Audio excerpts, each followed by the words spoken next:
Welcome to Does It Matter by Brainy Ballers, where we dissect the game with cutting-edge analytics to give you the upper hand.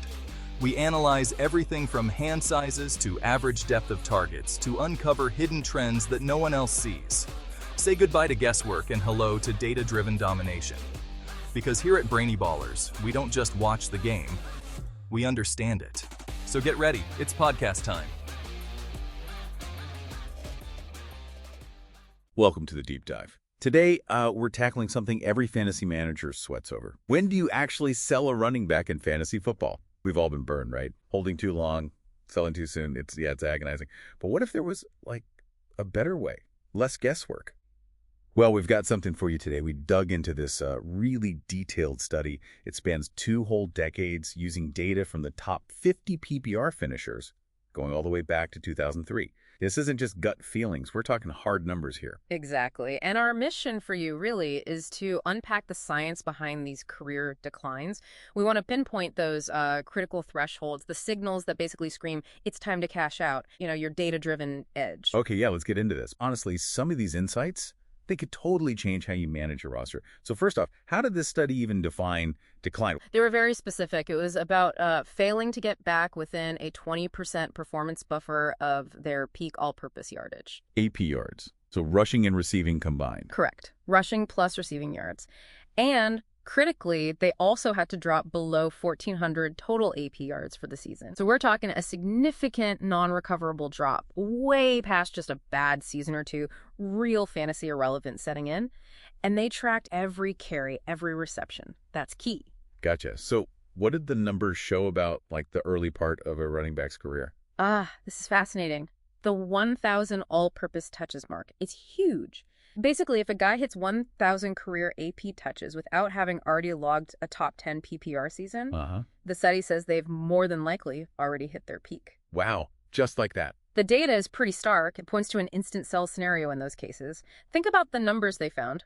Only about, 22.9% of the lower tier backs who declined even reached the 1,000 touches. Okay. But for the guys who did finish top 10 at some point, 65.2% of them hit that 1,000 touch mark before declining. That's a massive difference. Yeah, that's a really clear split. It really draws a line in the sand based on the data. Okay, so that covers the guys who maybe never quite hit elite status. But what about the stars, the ones you've held on to, maybe won leagues with? Here's where it gets really interesting, right? For those top-tier backs, is there an expiration date? Do you want to start dominating your drafts? At BrainyBallers.com, we've researched every metric under the sun for you to find which ones are best linked to fantasy points. You can access hundreds of metrics to sharpen your scouting abilities so you know which metrics matter and which are just noise. Stop guessing on which thresholds to look for within each metric. Big numbers can be misleading or irrelevant.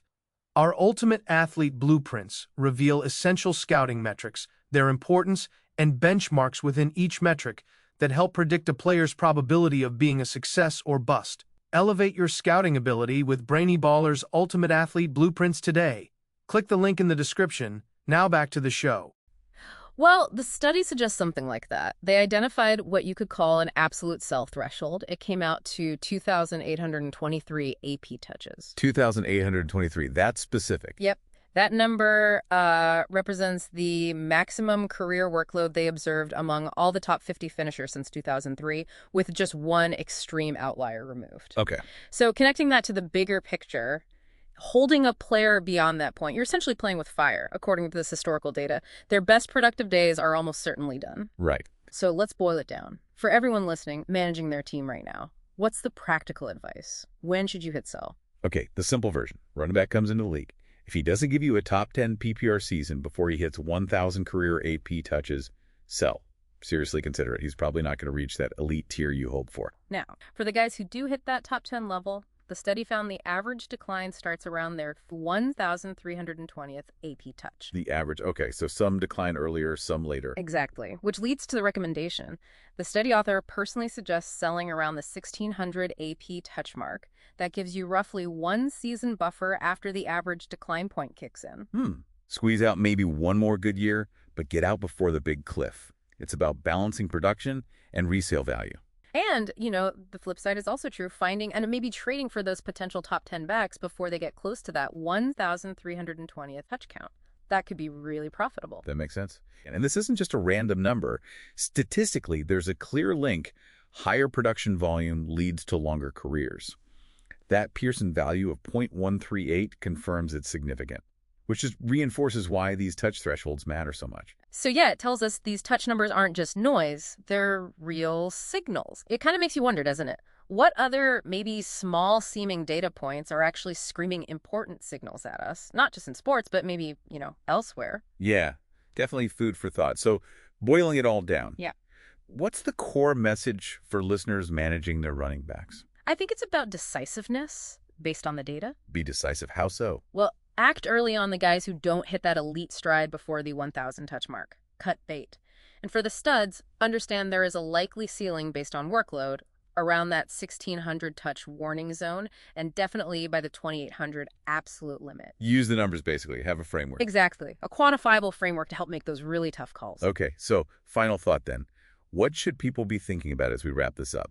Well, this whole study reinforces that idea that, yeah, top performers tend to have longer careers, generally. No surprise there. But it also pushes you to think beyond just fantasy football. What other parts of life, maybe performance in business or, I don't know, other skills? Might they also have these kinds of quantifiable thresholds for peak performance and eventual decline, just sort of hiding in plain sight, waiting for someone to measure them? That's a deep one to ponder. Great stuff. Thanks for breaking that all down. And thanks to all of you for joining us on this deep dive. We'll catch you next time.